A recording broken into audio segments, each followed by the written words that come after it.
进入软件，左边的列表里会显示各种机型。点击打开图纸，图纸上方位置的菜单栏可以查看实物图，点击切换，再点一次回到点位图，然后是阻值、电压、引脚等等，可以选择查看，也可以隐藏。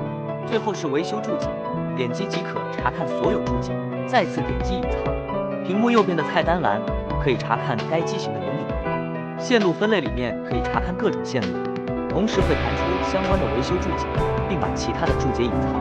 信号检测等功能需要配合硬件使用。芯片查询功能开启后，点击点位图中想看的芯片，即可查询其他使用该芯片的机型，同时会出现详细的影响。最下面的是该芯片的原理图，可对照影响进行查看。最新版本功能，点击点位可显示该线路的原理名称和中文名称。目前有原理图的机型已更新此功能。